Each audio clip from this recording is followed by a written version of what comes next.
안녕하세요. 성공예감 이대호입니다.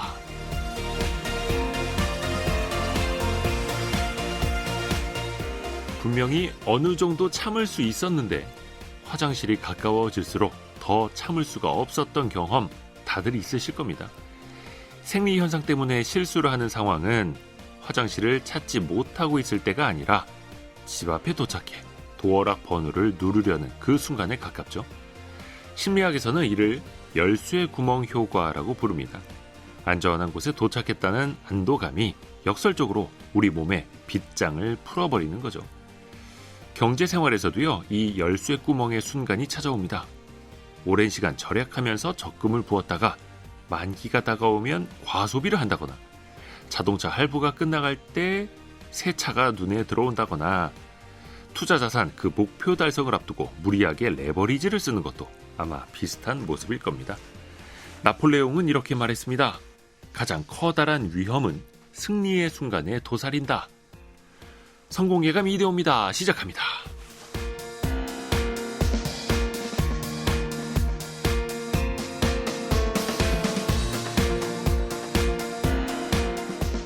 안녕하세요. 이대호입니다.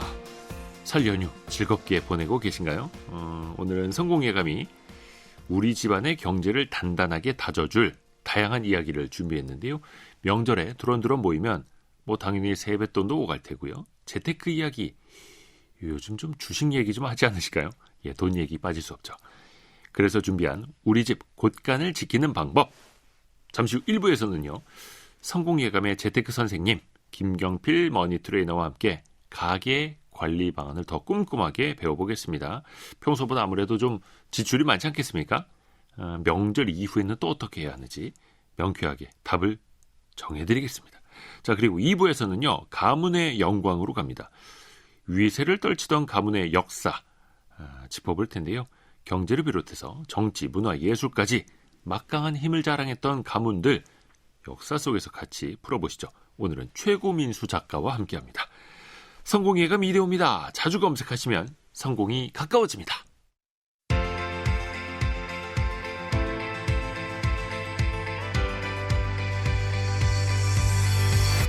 KBS 1라디오 성공예감 이대호입니다. 설 연휴에는 진짜 돈 나갈 일 많죠. 부모님 용돈, 아이들 세뱃돈, 또 이게 약간 또 면이 서야 되기 때문에 너무 적은 금액으로 하기도 좀 그렇고요. 또 외식 비용도 또 당연히 나가겠네요.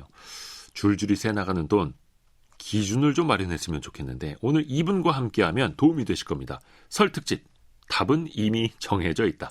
답정남입니다. 답을 갖고 있는 남자 김경필 머니트레이너와 함께합니다. 안녕하세요. 네, 반갑습니다. 새해 복 많이 받으시고요. 새해 복 많이 받으시죠. 귀성길을 안전운전을 하셔야 되는데 거의 다 왔을 때가 더 위험하다. 아까 말씀하신 우리 오프닝 때 얘기했지 않습니까? 맞아요. 거의 다 왔다라고 하면 이제 마음을 딱 놓으시니까 끝까지 안전운전을 하셔야 된다라는 생각이 드네요. 좋습니다. 네. 김경필 머니트레이너도 명절 때 어디 지출 많아지나요? 많이 쓰세요?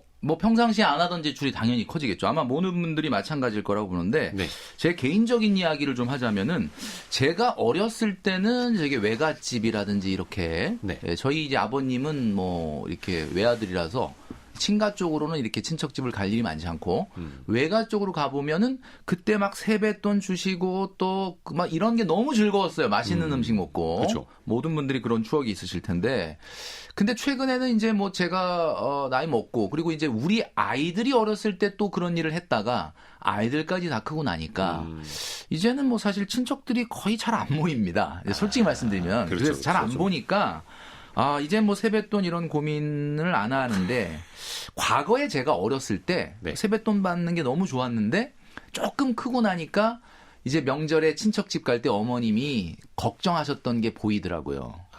오늘 돈 많이 나갈 텐데 이러면서 저 부모님 마음과 다르죠. 그래서 제가 벌어오는 돈이 결국은 엄마가 돈이 나가서 벌어오는 거구나라는 걸 그때 저는 알았습니다. 그러니까 결국 우리 부모님 주머니에서 나가서 나한테 돌고 돌아 나한테 오는 거죠, 그렇죠. 근데 이게 금액적으로 고민이 돼요. 어린이, 중학생, 고등학생 뭐 얼마를 줘야 할까? 이게 또 왜 5만 원짜리를 누가 만들어가지고. 그게 오늘 제가 답은 정해져 있다. 답정남이라고 해주시니까 너무 부담이 되는데 네. 사실은 뭐 한때 애매한 거 정해주는 남자라고 해서 애정남으로 불리기도 했거든요. 네네네. 근데 뭐 그냥 뭐 제가 그냥 딱 정해주면 되는 겁니까? 그럼 그냥 뭐 딱 하시는 거죠? 참고. 네, 참고로. 저는 이렇게 생각을 해요. 그 5만 원권 좀 전에 우리 이대호 기자님 얘기하셨는데 3만 원권 있었으면 좋겠다라는 생각이 많이 저도 듭니다. 생각해봤는데. 네, 예. 3만 원권. 근데 초등학생이면은 어쨌든 5만 원 이내로 좀 주시는 게 맞지 않을까. 내가 좀 돈 좀 있다 그래가지고 너무 이렇게 돈을 5만 원권을 막 2장, 3장 이렇게 주면 받는 아이야 뭐 까무러치게 좋아하겠지만 사실 상대방 부모가 또 부담스러워요. 상대방 부모가 부담스럽죠. 이게 나도 저 집에 저렇게 줘야 되는데 이러고. 이게 여러분들 큰 틀에서 보면 경조사랑 똑같아요. 오가는 거. 그렇죠. 오가는 거야. 이게 결국은 절대 사실 우리 아이가 돈 받았다고 좋아할 게 아니라 이게 다 빚이에요. 그러니까 여러분 그 생각을 하면은 내 자녀가 그 집에서 받는 것만큼 또 돌려줘야 되기 때문에 저는 이런 걸 좀 제안하고 싶어요. 형제간에 그러니까 이제 형제끼리 모이면은 아이들이 있으니까 조카들 아니겠습니까? 네. 근데 이거는 우리 아이들은 초등학생인데 나의 조카는 뭐 대학생이다 이 정도면은 모르겠지만 그게 아니라고 한다면은 이 돈을 맞춰야 된다. 맞추려면 맞추려면 어떻게 해야 됩니까? 미리 출발하기 전에 명절 때 얼마 세뱃돈 우리 애 줄 거냐.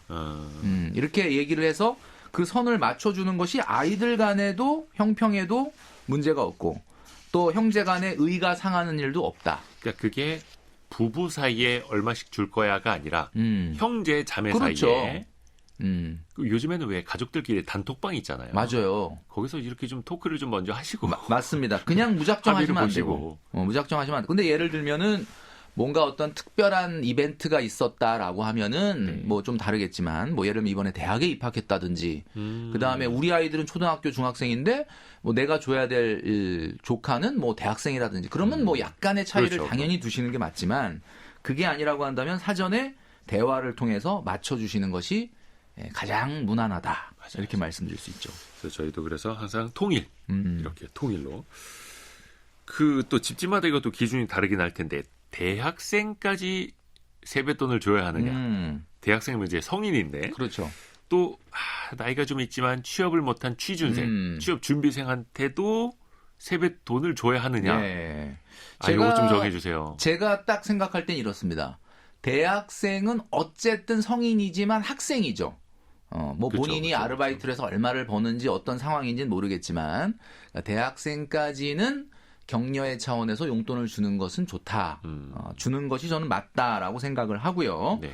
취준생 같은 경우는 주면 좋아는 할 수 있는데 뭐 어떻게 생각해 보면은 취준생 입장에서 오히려 약간 부담스러울 수도 있고. 그러니까 대학교는 졸업하고 그렇죠. 아직 취업은 못한 취업 상황. 못했다. 그런 분들한테는 경력금 어떻게 해야 되지? 돈을 준다는 거는 뭐 받는 사람 입장에서는 뭐 나쁜 건 아니겠지만 사실 좀 부담스러울 수가 있고 그래서 주면서 야 내가 너 이거 언제까지 줘야 되니? 뭐 이런 얘기를 하면서 주면 그냥 주지 마세요. 20만 원을 줘도 거면, 이거는 효과가 엄청 반감이 되는 거죠. 그렇죠. 괜히 주고도 서로 마음 상해요.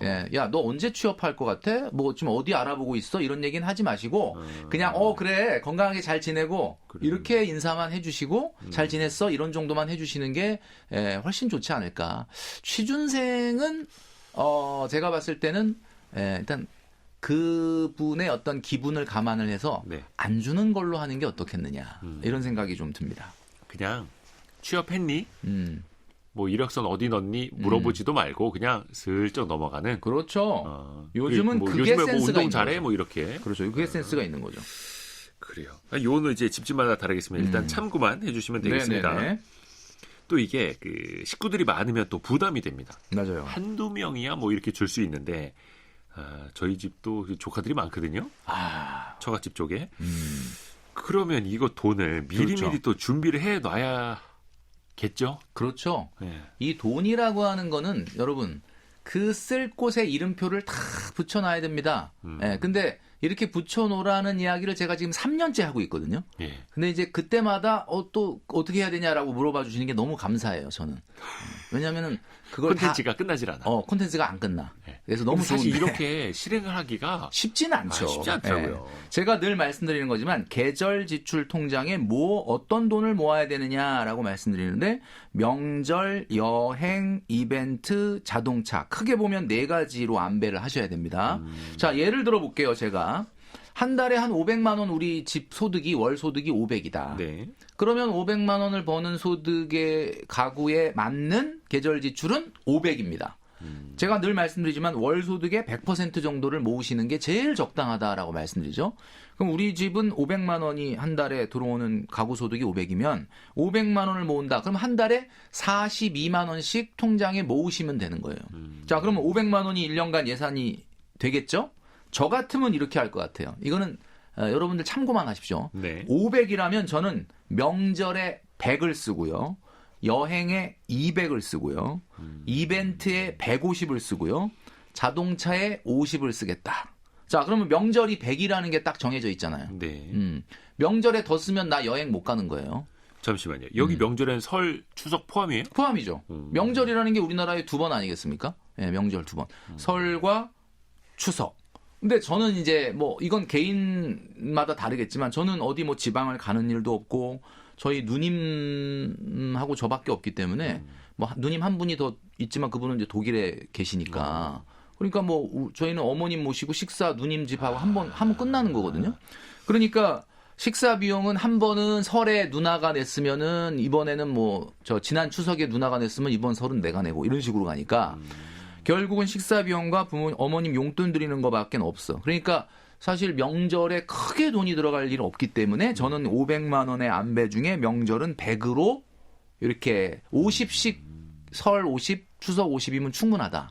근데 만약에 제가 조카들 용돈을 줘야 될 그런 뭔가가 있었다면 명절의 예산을 조금 더 잡았겠죠. 그러니까 제가 말씀드리는 거의 핵심은 뭐냐. 여러분도 어쨌든 계절 지출 안에서 세뱃돈이라고 하는 부분을 미리 생각은 해놔야 된다. 그렇죠. 항상 해주시는 말씀입니다만 설은 매년 돌아오고 추석도 매년 돌아옵니다. 5월 달도 이제 좀 있으면요. 3개월만 있으면 또 돌아옵니다. 가정에다 5월? 가정에다 5월. 벌써 걱정해야 되네. 벌써 걱정해야 됩니다. 준비하고 있어라. 그렇죠. 평소에. 미리미리 여러분들의 월 소득의 100%를 12분의 1로 매달 적립을 하시면 아무 문제도 안 일어난다라는 거죠. 그리고 아까 그 세뱃돈이라는 게 우리 부모님의 지출이 돌고 돌아서 나한테 들어온다라고 말씀해 주셨는데 네네. 그게 그냥 다시 부모님한테 가기도 합니다. 엄마가 맡아줄게. 예, 그런 거 많았죠, 옛날에. 집에 가서 줄게. 맞아요. 예, 자, 근데 예, 도움이 될까요, 자녀들에게? 당연히 도움이 되죠. 이제 너무 어린 아이들 같은 경우는 네. 특히 그렇고요. 어느 정도 컸다고 하더라도 아이들은 아직 돈 관리의 개념이 없기 때문에 부모님이 맡아서 대신 저축을 해서 돈을 모아주시는 게 제일 좋습니다. 다만 여기서 이제 반전이 있습니다. 여기까지 얘기하면 많은 부모님들 그래 끄떡끄떡 하면서 반전이 있나요? 지금 우리 차 안에서 들으시는 우리 청취자분들 중에 아이들 같이 있으신 분들이 있는데 야 그거 봐 지금 라디오에서 성공예감에서 그러잖아 엄마한테 맡겨놓으라 그러잖아 막 이러면서 지금 또 야단치시는 소리가 여기까지 들리는 것 같은데 자 반전이 있습니다. 부모님이 맡아서 저축해 주시는 건 너무 좋은데 네네. 다만 투명하게 해야 되는 거죠. 투명하게 하지 않는 경우가 너무 많아요. 그죠. 어디로 간지 몰라요. 네, 아이들이 듣고 있다면 네. 꼭 말씀드리고 싶은 게 부모님이 맡아주시겠다고 하는 건 좋은데 다 적어 놓으셔야 돼요. 까먹어. 누가 적어야 됩니까? 아이들이? 아이들이 적어놔야죠. 기록해놔야죠. 요즘 뭐 스마트폰 다 있으니까 스마트폰에 저장을 해놓든지 아니면 뭐 요즘 음성 녹음 기능이 있으니까 녹취를 하든지 이렇게 해야 되는 거예요. 그래서 투명하게 잔액을 알려주셔야 됩니다. 슬쩍 전용하시면 안 된다. 여기 이제 전용이라는 말이 나왔는데 전용이 뭔지 아시죠? 네. 거의 횡령에 가까운 거 아닙니까? 맞아요. 자녀 입장에서 보면은 아니 근데 이게 엄마가 잘 맡아주겠지라고 했는데 그것도 기록을 해놔야 되고 사실은 부모님 입장에서도 자녀 통장에 넣어줘야 돼요. 주셔야 되는 거죠. 그리고 제일 중요한 게 이걸 만약에 제대로 안 하고 그냥 부모님이 가로채시는 일명 인터셉트라고 하는데 이렇게 하시게 되면은 돈 관리나 돈 거래가 흐리멍텅 해도 된다라고 하는 나쁜 교육에 전형적인 사례가 될 수밖에 없습니다. 이게 가장 중요한 거거든요. 차 안에서 눈치 보시는 분들 많습니다. 자, 돈 거래는 말이죠. 네. 가족 간에 깔끔하게 칼같이 그리고 투명하게 하는 것을 가르쳐 주시는 게 제일 좋다. 또 이런 말씀하시는 분들이 있어요. 네. 엄마, 그때 세뱃돈 내가 준 거 있는데 그것도 몇십만 원 되는데 그거 어디 갔어? 그때 또 궁색한 변명을 하시는 분들. 야, 내가 너 키우는데 돈이 얼마나 많이 드는 줄 아니? 그치? 이런 그것도 이야기. 학원비로 나갔어. 너 이러면서. 지금 네가 다 썼어. 이렇게 이런 이야기는 하시면 안 된다. 이게 또 틀린 말은 아닌데. 그래요. 하여튼간 자녀의 용돈으로 받은 세뱃돈이니까. 그렇죠. 또 미래를 위해서 저축을 해주시면 더 좋은 거고요. 그리고 또 그 항상 강조해 주시는 게 소비보다는 저축이 먼저다. 그렇죠. 선저축, 후소비 이 말씀을 해주시잖아요. 아이들한테도 이게 또 습관으로 들어야 되지 않겠습니까? 맞습니다. 이게 굉장히 이제 이런 말 나올 때마다 자주 말씀드리는 내용이 여러분도 잘 아시겠지만은 록펠러 가문의 자녀 교육법. 여러분도 들어보셨죠? 용돈을 항상 그 록펠러 가문 같은 경우는 주는데 네. 대신에 조건이 있다라고 합니다. 자녀들이 용돈을 받으면 3분의 1은 무조건 선저축. 3분의 1은 지금 쓰면 안 되는 거예요. 돈을 모으고 3분의 1은 요게 좀 특이한데 예. 남을 위해 쓰도록 했습니다. 3분의 1은 저축하고 3분의 1은 기부를 하든지 아니면 주변을 돕든지 친구에게 뭘 해주든지 이렇게 다 남을 위해서 쓰고 그다음에 3분의 1만을 자신이 갖고 싶은 것에 써라. 이게 가문에 이어 내려오는 교육법이었다고 하는데 제가 왜 이렇게 했을까를 한번 생각해 보니까 용돈의 3분의 1은 말 그대로 저축을 하고요. 3분의 1은 사람에 투자하게 한 것이 아닐까. 그리고 3분의 1은 그제서야 이제 본인에게 써라. 그러니까 가장 중요한 거는 먼저 저축부터 해라라고 하는 선저축을 가리킨 거죠. 야, 3분의 1이나 선저축. 좋습니다. 이런 얘기하면 또 많은 분들이 이런 말씀하시더라고요. 록펠러면 엄청난 재벌인데 뭐 한 1억씩 준 거 아니야 용돈? 뭐 1억씩 주면 나도 한 3천만 원 저축하고 나도 네. 할 수 있다. 뭐 이렇게 얘기하시는 분도 있습니다. 그리고 또 요맘때쯤 나오는 게 요즘에 이제 증시가 너무 좋다 보니까 그렇죠. 어린이 펀드 같은 거. 맞아요. 요거 기자들이 연휴 기사용으로 많이 써놓는 것 중에 하나의 주제거든요. 맞습니다. 또 자연스럽게 주식 투자를 또 접하기에는 또 좋은 시기이기도 하고 세뱃돈 가지고 맞아요. 자녀들에게 주식 투자를 경험하도록 하는 거는 어떨까요? 굉장히 좋은 거라고 봅니다. 다만 주식을 사고 그 주식이 오르고 떨어지고 하는 것들을 관찰하면서 주식이 무엇인가라는 것을 가르쳐 주기에는 너무 좋은 시기인 건 맞아요. 그런데 이제 뭔가 좀 장기적인 관점에서 진짜 기업에 투자하는 문화보다는 단타로 뭔가 먹고 빠지겠다라고 하는 분들이 굉장히 시장에 많이 있기 때문에 이런 걸 좀 가리키는 게 좋지 않을까. 그러니까 무조건 주식만 사라라고 하지 말고 우리가 주가에서 가장 많이 이야기하는 펀더멘탈 지표 중에 하나가 PER과 PBR 아니겠습니까? 네. 이제 그런 거. 예를 들면 지금 한국 코스피 같은 경우는 PBR이 뭐 1이 조금 넘는 상태인데 뭐 미국 같은 경우는 S&P 500은 5.3이 넘고요. 뭐 퍼라고 해서 주당 순이익에 비해서 주가가 얼마나 몇 배가 되느냐를 보여주는 지표 같은 경우는 미국 같은 경우는 20이 넘는데 한국은 여전히 올랐음에도 불구하고 12.7에 불과하지 않습니까? 그러니까 이제 이런 것들이 어떤 원리로 움직이고 작동하는지에 대한 것들을 조금 설명을 해주면서 관찰하도록. 그러니까 단순히 5만 원에 샀는데 지금 10만 원이지 5만 원 벌었어. 야 기분 좋다. 그냥 그걸로 끝내버리면 안 되고 기본적으로 어떤 원리로 주가가 오르고 떨어지는지를 같이 가르쳐 주시는 것이 필요하다. 그렇죠. 부모님이 선생님이죠. 그렇죠. 그리고 또 부모님부터 이런 밸류에이션 지표, 가치를 따져보는 습관을 들이는 게 또 중요하고 맞습니다. 뭐 장 좋을 때는 막 돈 놓고 돈 먹기 막 이렇게 생각하시는 맞아요. 분들 많아지는데 그러면 안 된다라는 거고 자녀들이 또 다 보고 있습니다. 맞습니다. 그래서 저는 주변에 항상 드리는 말씀이 뭐냐면 내가 주식 투자를 하고 있고 어떤 기업에 얼마를 어떻게 투자하는지를 가족들에게 말하라고 해요. 그래야 이상한 투기를 안 하게 됩니다. 맞습니다. 그 근거를 찾게 되고 또 근거가 있는 투자를 하게 되고 그게 좋어요. 네, 좋아요. 또 하나가 이제 부모님한테도 이제 용돈을 드려야 하는데 요거 부부 사이에 좀 갈등 생기는 지점이 있거든요. 그러요. 이 미묘한 갈등입니다, 이게. 한 한쪽 집안에는 부모님이 모두 살아계시고 한쪽 집안에 한 분만 계세요. 이러면 금액을 집안 단위로 똑같이 드려야 하느냐 아니면 사람에 따라서 한 명당 얼마씩을 드려야 하느냐. 이거 저희 집에서도 좀 요게 제가 질문을 미리 주셔서 한번 생각을 해봤는데 진짜 이건 쉽지 않은 질문인 것 같습니다. 이제 가정의 상황에 맞춰서 해야 되겠지만 양가의 경제적 상황이 비슷하다. 비슷하다라고 하면은 생활비를 보조하는 개념으로 보자면 두 분한테 2배로 드리고 한 분 계시는 분한테는 그냥 1배만 드리는 게 사실은 맞기는 하죠. 인당으로. 그런데 요거는 제가 봤을 때는 너무 케이스 바이 케이스가 많아요. 아무리 양가 부모님이 경제 상황도 비슷하고 하더라도 한쪽 분만 살아 계시는 경우와 양가가 살아 있는 경우를 만약에 인당으로 계산해서 이쪽은 뭐 예를 들면 인당 30만 원씩 60을 드리고 이쪽 30 드린다라고 했을 때는 전혀 분란의 소지가 없다라고 말하기가 어렵습니다. 솔직히 말하면.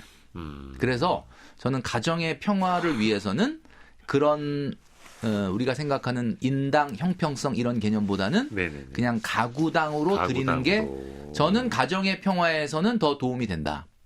조금 더 한 발 더 나아가서 말씀드리자면 이거를 예를 들면 한부모이지만 똑같이 드리는 가족이 만약에 처갓집일 경우 그런 경우는 더 저는 효과적이라고 봅니다. 그래요? 무슨 얘기냐면 더 잘해라. 그러니까 사실 가정이 편하려면 요즘 뭐 맞벌이도 있고 외벌이도 있고 있지만 가정이 편하려고 하면은 우리가 예를 들면 처갓집에 조금 더 신경을 써주는 스탠스를 가져가는 것이 약간은 가정의 평화에는 훨씬 더 도움이 됩니다. 이거는 경제적인 뭐 원리, 뭐 형평성 이런 걸 얘기할 문제가 아니에요. 아니 그럼 사위 없고 아들만 있는 집은 어떻게 해요? 사위 없고 아들만 있는 집? 사위가 없고 아들만 있다. 그러면 지금 이제 좀 당황하신 것 같은데요? 그러니까 딸이 없으면 그럼 어떡하냐. 이렇게 되는 건데 사실 내 아들이 우리 아들들이 다 처갓집만 잘하고 있어. 우리 아들이 사실은 결혼 생활 자체가 편안하려면은 어쩔 수가 없는 거죠.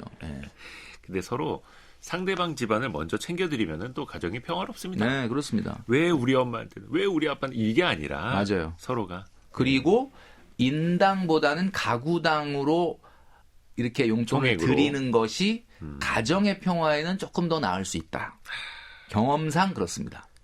또 요것도 하나 아까 그 세뱃돈도 이제 명절 내려가기 전에 가족 단톡방에서 미리 합의를 보라고 말씀드렸잖아요. 네네네.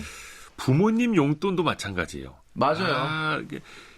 형은 얼마 줄 거야? 누나는 얼마 줄 거야? 너는 얼마 할 거니? 이거를 또 미리 물어보기도 뭐해요. 이게 형제 사이에서도. 맞아요. 형님은 연소득 2억이고 예를 들어서 동생은 연소득 5천이다. 이러면 누가 봐도 형님이 조금 부모님을 더 드린다. 뭐 이러면 그거에 맞춰가지고 더 드린다. 금액 차이가 나도 부모님도 이해하시고, 그죠? 우리가 조금 더 형님만큼 못 드려도 우리도 어느 정도 이렇게 수긍이 가죠. 근데 이 말씀드린 거 거의 가구 소득이 거의 4배 차이 나지 않습니까? 만약에 이런 경우가 3배, 4배. 네. 거기까지는 괜찮은데 그게 아니라고 하면, 그러니까 뭐 예를 들면 뭐 한 7천, 5천. 이런 거는 제가 말씀드렸잖아요. 아마 그 정도는 서로 오픈도 안 할 거예요, 형제 사이에. 오픈도 안 하. 애매하다. 네, 나보다 더 잘 벌까? 못 벌까? 뭐 이거 애매하다. 네. 그런 거를 봤을 때는 제가 봤을 때는 아까 말씀드렸던 것처럼 사전에 형님 어머님 용돈 얼마 드릴 거예요? 이렇게 물어봐서 그래요? 그러면 나도 그거에 맞춰서 드려야 되겠네. 이렇게 하는 것이 저는 가장 현명한 방법이 아니겠느냐라는 생각이 들고 부모님들도 이 방송을 들으시는 분이 있다면 네네네. 우리 첫째가 나 100만 원 줬어. 이런 얘기를 100만 원 준 동생한테는 해도 되죠. 너도 100만 원 주고 형님도 100만 원 줬다. 근데 동생은 30만 원 줬는데 네 형은 100만 원 줬다. 와. 이러면 이거는 싸움을 부추기는 겁니다, 이거. 웃음 코드처럼 들리시겠지만 실제로 진짜 그래요. 그런 말씀 하시는 분이 계세요. 근데 어머님들은 사실은 어머님들은 기분이 좋으셔서 하시는 거예요. 좋아서 이거를 또 비교시키려고 하는 게 아니라. 비교시키려고 한 건 아니지, 당연히. 근데 좋은 마음에. 너무 좋으니까 네 형이 이번에 용돈을 100만 원 줬다. 뭐 이렇게 보너스 많이 타가지고 이렇게 조금 먼저 머릿속에 생각을 한 다음에 입으로 튀어나오는 게 좋아요. 옛날에 그런 말 있지만 생각하고 이야기해야지 이야기한 다음에 생각하면 늦습니다. 한 발 늦어요. 자, 그러니까 우리 부모님들도 용돈 들어오는 거 잘 보고 뭐 30, 20이다 그러면 모르겠지만 너무 차이가 크다 그러면은 조금 얘기를 안 해주시는 게 좋겠다. 가정의 평화를 위해서. 그렇죠. 좋습니다. 또 고민이 드는 지점이 이게 왜 물가도 오르는데 부모님 용돈도 계속 올려드려야 하나. 이게 무슨 뭐 계약갱신 청구권처럼 그렇죠. 쭉 뭐 4년 유지? 어떻게 됩니까? 뭐 4년 주기로 가야 됩니까? 5년 주기로 가야 됩니까? 제가 그 방송 들어오기 전에도 잠깐 말씀드렸는데 5년 전에 우리가 코로나 시기였지 않습니까? 코로나 시기 이전에 어떤 신혼부부, 이제 막 결혼한 신혼부부를 만났는데 그 신혼부부가 가구 소득이 500, 600이에요. 그러면 와, 좀 놀랬거든요. 와, 신혼부부인데 600을 벌어 둘이 와, 괜찮네. 이렇게 얘기해서 진짜로 5년 전에는 그랬어요. 물가가. 근데 지금 신혼부부인데 500, 600 벌어요. 그러면 뭐 적은 건 아니지만 좀 사실 빡빡하겠다 이런 생각이 드네요. 5년 만에 그만큼 인플레이션이 심해졌다는 거죠. 네네네. 그러니까 우리 부모님들도 분명히 생활비 받아서 쓰시고 계신다면은 생활비 압박이 있다. 다만 뭐 우리가 호봉이 올라가고 직급이 올라가면서 급여를 직장에서 올려주는 것처럼 그렇게 매년 뭐 3점 몇 프로, 3점 몇 프로 이렇게 올려주듯이 뭐 20만 원 드리던 걸 22만 원 드리고 이렇게 하기는 어렵습니다. 왜냐하면 우리나라의 전통적인 어떤 그 돈에 대한 문화는 경조사도 마찬가지지만 10만 원 다음에는 바로 20만 원이잖아요. 그러니까요. 10만 원 주다 갑자기 15만 원 이게 좀 약간 그렇잖아요. 제가 기억하는 게 소비자 물가 지수가 2020년이 100 기준이고 25년 말 기준으로 116이었거든요. 아, 그럼 거의 16%가 올랐네. 10만 원 드리던 용돈은 11만 6천 원. 이렇게 하기는 좀 애매하니까 사실 매년 올리기는 어렵고 여러분들이 생각했을 때 한 3년에서 5년 단위로 뭐 5만 원 단위로 올린다든지 뭐 이렇게 해야 될 것 같습니다. 그리고 이제 저는 이제 워낙 우리 부모님 한 분만 계시는데 뭘 돈을 드려도 너무 막 덜 때 더 주지 말라고 그러고 막 안 받으시려고 막 이러셔서 저는 하여튼 뭐 그래서 안 드리시는 거 아니에요? 안 드리진 않죠. 네. 안 드리진 않고 저는 이제 드리다가 한 3개월, 4개월에 한 번씩 이 보너스를 좀 지급을 하고 있습니다. 보너스. 저희 부모님은 이거 안 들으셨으면 좋겠네요. 그러니까 보너스 주려고 평상시에 조금 드리고 있습니다. 그걸 이렇게 n분의 1로 해서 많이 드려도 되는 걸 괜히 보너스 드린다고 조금 드리다가 보너스 드리고 이렇게 하는 거죠. 근데 또 사실 우리가 부모님에게 드렸던 그 용돈이 돌고 돌아서 또 우리 자녀한테 또 와요. 맞아요. 할머니, 할아버지가 또 손주들한테 얼마씩 이렇게 주는 게 또 그게 또 의미 있는 용돈인데 감사하지만 또 마음이 무거워요. 맞습니다. 아유, 그냥 쓰시기에도 사실은 부족한데 받으라고 해야 되는 거죠, 자녀들한테는. 할머니, 할아버지가 주시는 거. 그렇죠. 그런데 이제 그거는 부모님이 가장 기분 좋게 쓰시는 소비다. 그러니까 이 세상에 뭘 사서 본인 거를 사시는 것보다도 손주들한테 뭘 주고 손주들이 좋아하는 모습을 보는 것 자체가 가장 좋은 소비라고 생각을 하시는 부모님들이 많아요. 그러니까 그건 뭐 당연히 받아야 되는데 제가 아까 이제 우리 부모님 용돈 올려드려야 되냐 말아야 되냐 얼마나 올려드려야 되느냐 이런 문제를 아주 디테일하게 얼마를 올려라라고 얘기하기는 어렵지만 이런 게 있어요. 부모님도 우리 생활하는 거 모르실 것 같지만 다 아시거든요. 해외여행 몇 번 가는지 제가 뭐 요즘 차를 비싼 거를 바꿨는지 이런 거 다 아십니다.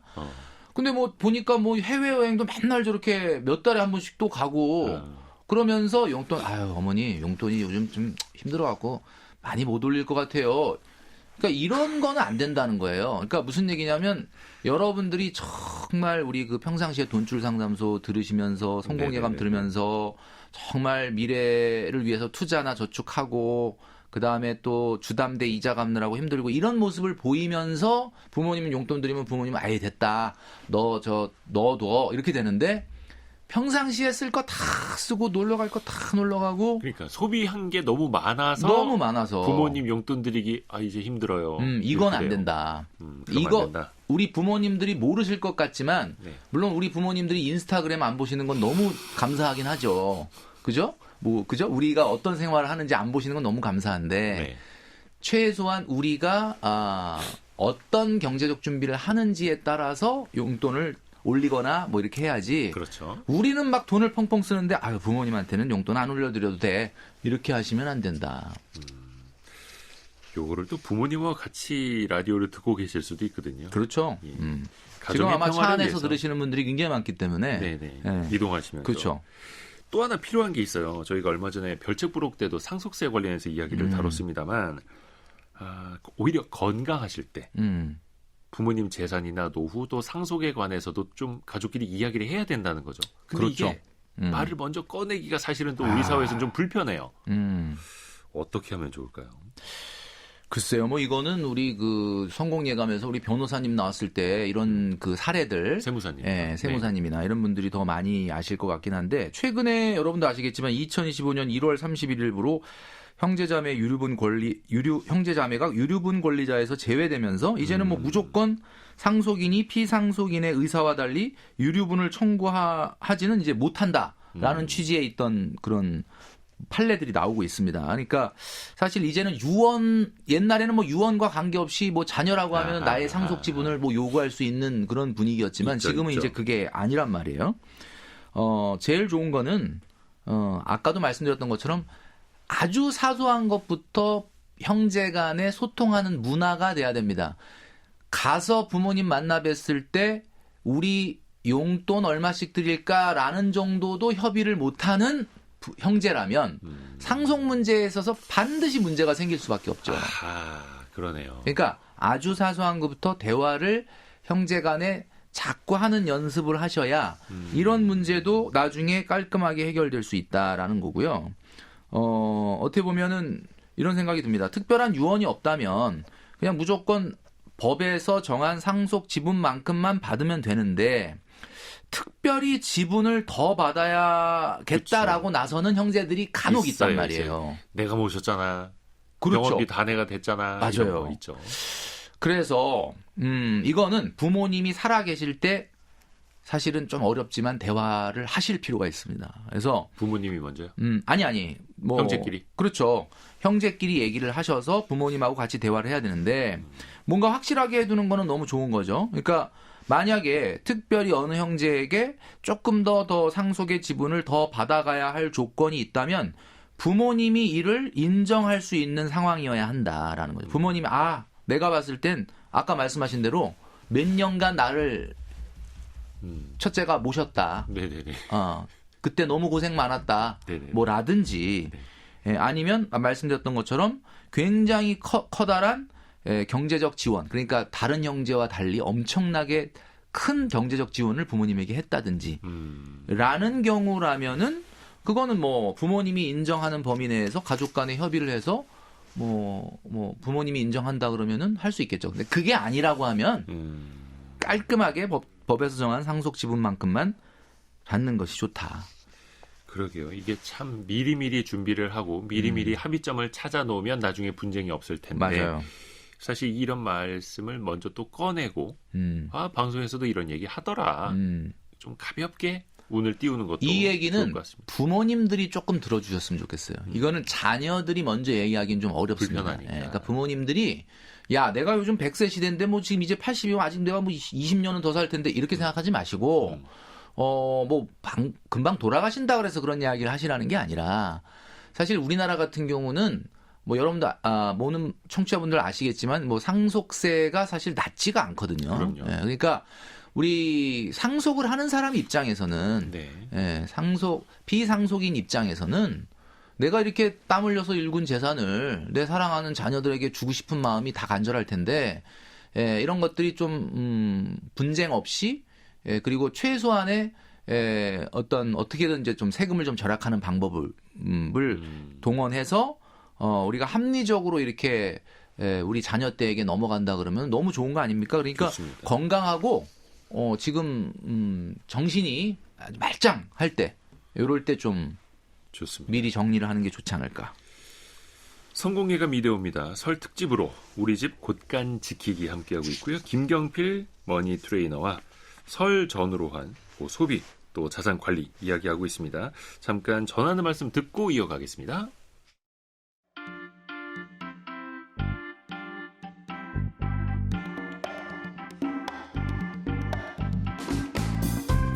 지금 여러분께서는 KBS 1라디오 성공예감 2대호입니다를 듣고 계십니다.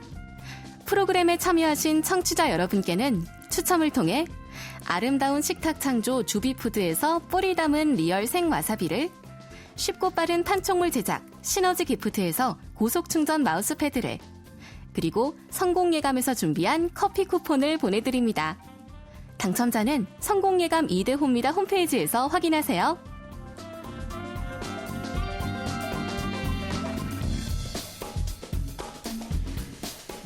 답은 정해져 있다. 답정남. 답을 갖고 있는 남자. 김경필 머니 트레이너와 이야기 계속 이어갈게요. 네. 우리 명절에 또 과소비 이야기를 안 할 수가 없는데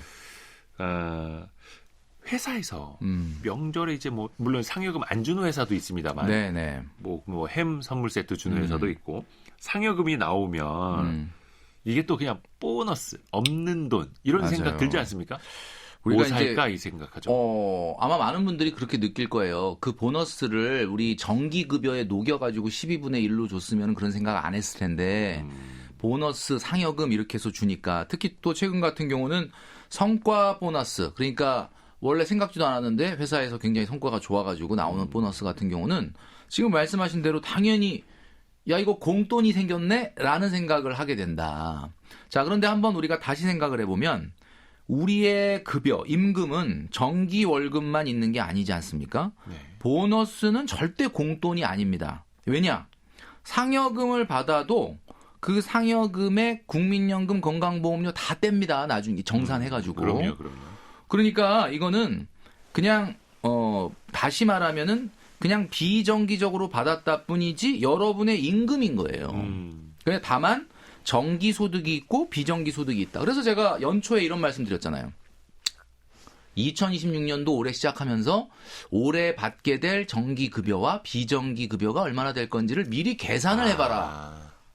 그러면은 뭐 정확하게 보너스를 맞추지는 못할 수는 있지만 내가 월급은 500만 원씩 받는데 올해 아마 작년만큼 수준으로만 성과가 나도 올해 뭐 예를 들면 1,000만 원이든 2,000만 원이든 나올 거다라고 생각한다면 그 1,000만 원을 n분의 1로 나눠서 생각을 했었어야 되는 거죠. 그러니까 작년에는 내가 상여금으로 혹은 회사 성과급으로 1,000만 원을 받았고 올해는 회사 실적 좋아져서 한 1,100만 원 나올 것 같다면 이것까지 미리 염두에 두고 가계부를 그렇죠. 작성해 놔야 근데 된다는 이럴 거예요. 수는 있어요. 우리가 뭐 갑자기 폭발적으로 늘어난 보너스까지 예측은 못할 수 있으니 그러면 작년도 수준에서의 보너스는 내가 얼마를 쓰고 얼마를 저축하고 얼마를 투자하겠다는 걸 미리 정해놔야 되겠지만 와 생각 밖으로 한 1,000만 원 나올 줄 알았는데 2,000만 원 나왔네?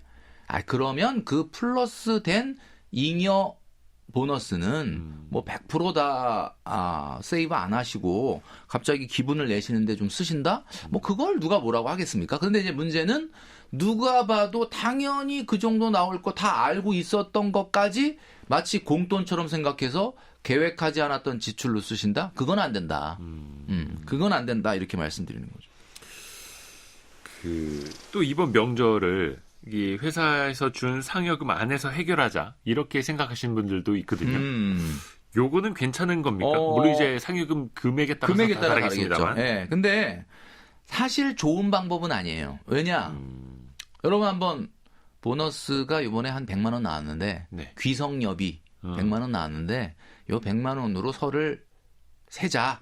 그러면 뭐 원래 지출에서 더 안 하고 보너스 받아서 하니까 나는 원래 지출하던 거에서 더 나가는 건 없는 거다. 이렇게 하고 굉장히 합리적인 소비를 한 거다라고 생각할 수 있지만 제가 아까 좀 전에 말씀드렸던 것처럼 2026년도 초에 계획했던 올해 귀성여비 보너스 얼마 나올 거다라고 예측했던 금액 안에 그 금액이 있었을 거예요.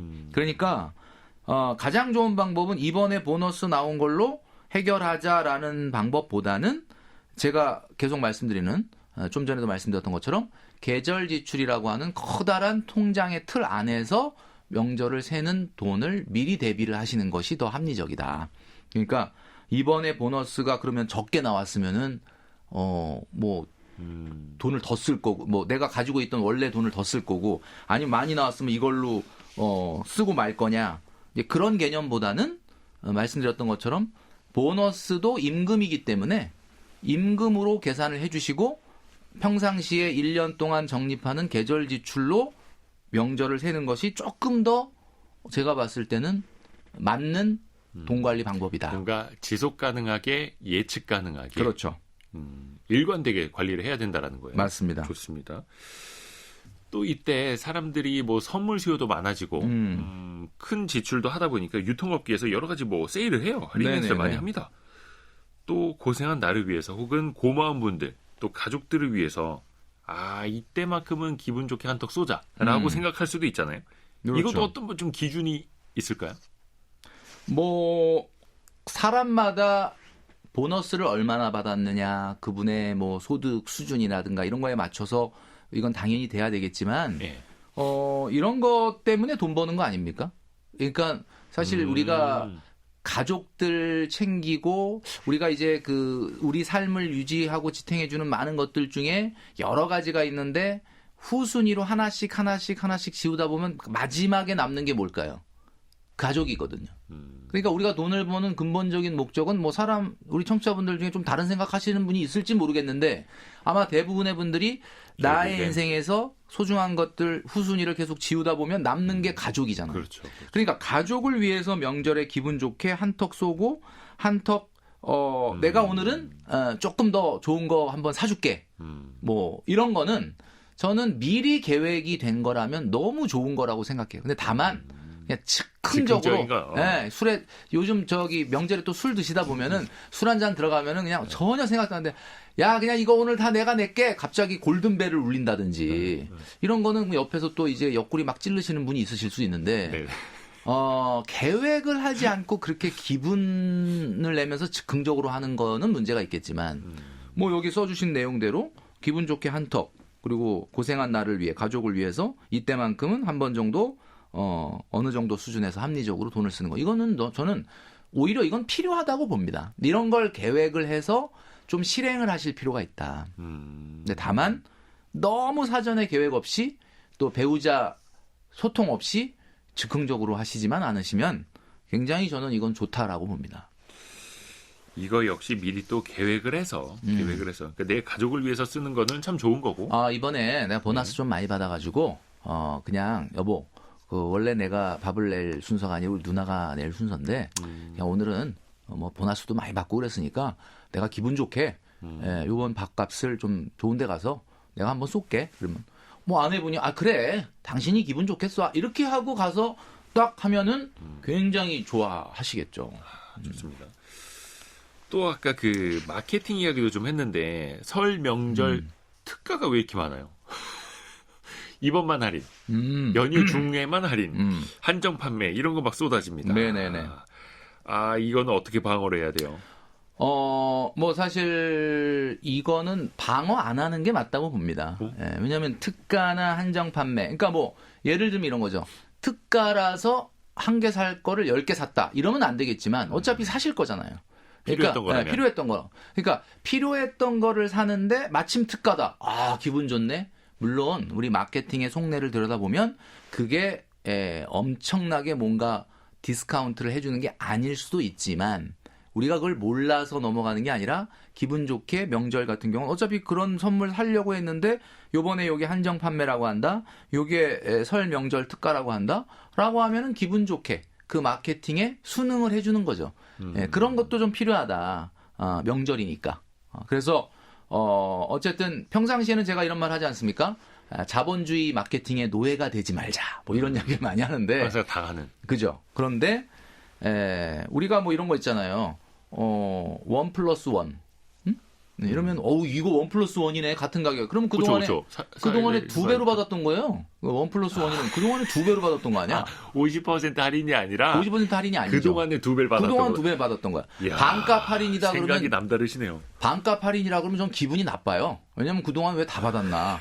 그런 생각이 드는 거죠. 근데 우리가 명절 때는 어차피 그걸 살라고 했던 거라면 설 명절 특가구나 한정 판매구나라고 기분 좋게 사주시는 것도 하나의 명절을 세는 또 좋은 어떤 방법이 아닐까. 그러네요. 그런 생각이 듭니다. 저도 요즘에 편의점 가면 2+1 아닌 건 안 사거든요. 괜히 하나를 제값 주고 사면은 이게 제값이라는 표현이 좀 어폐가 있습니다만 손해 보는 느낌인 거예요. 내가 다이어트를 하는데 어차피 매일같이 닭가슴살을 사 먹는다. 근데 갔더니 2+1이다. 그럼 그 2+1을 사는 게 맞죠. 그쵸. 근데 난 다이어트 하지도 않고 닭가슴살을 그렇게 먹지도 않는데 갔더니 닭가슴살이 2+1인데 이거 먹어야 될 것 같은데 그러고 사는 건 안 된다는 거죠.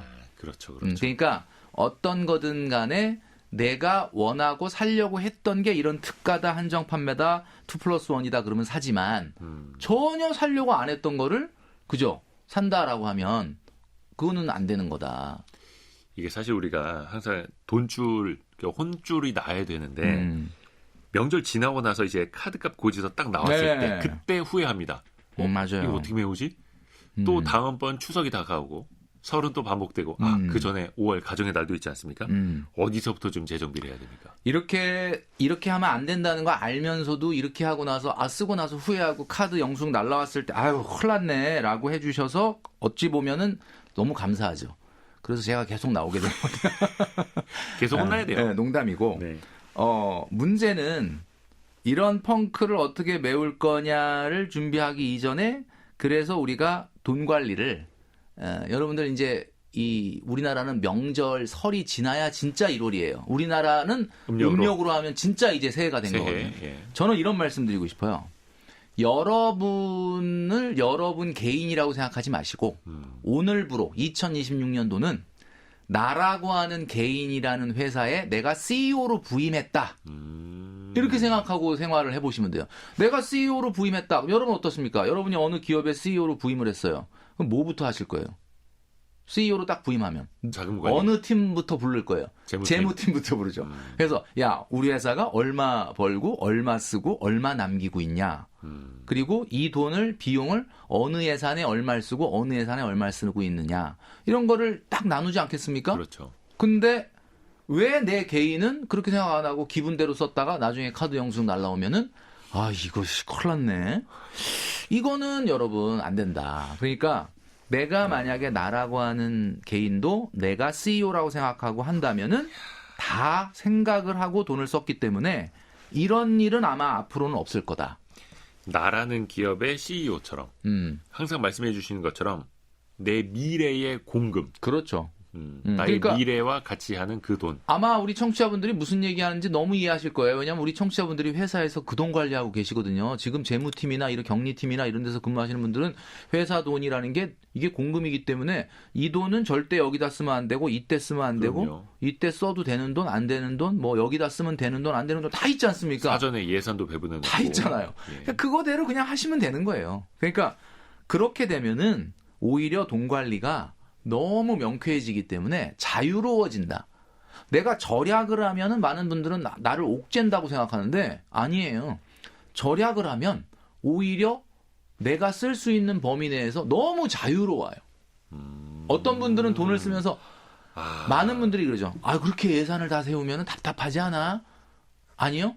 그 예산 안에서 내가 마음대로 쓸 수 있으니까 너무 자유롭다. 그러니까 나를 옥죄는 게 아니라 옥죄는 게 예산 안에서 절약이 너희를 자유롭게 하리라. 네. 이런 느낌인가요? 제가 오늘 저기 방송 끝나고 제가 나가서 커피를 좀 사드리겠습니다. 커피 지금 예산이 잠깐만요. 남았어요? 와, 커피 예산이 이번 달에 많이 남아 있네. 오, 대박이다. 그러면 이제 야. 딱 살 때 기분 좋게 이거 커피 내가 사도 되나가 아니라 네 커피 예산이 지금 거의 1월 달에 너무 바빠서 그런지 커피를 못 마셨네. 커피 2월 예산이 됐습니까? 2월이 됐습니다. 그럼 그냥 커피 쏠 수 있는 거죠. 이런 행운이 앞으로 많이 전략하십시오. 네. 여기 오기 전까지 저희가 노래 한 곡을 들을 건데 이거는 김경필 머니 트레이너가 선곡을 직접 해주셨어요. 예. 어떤 노래입니까?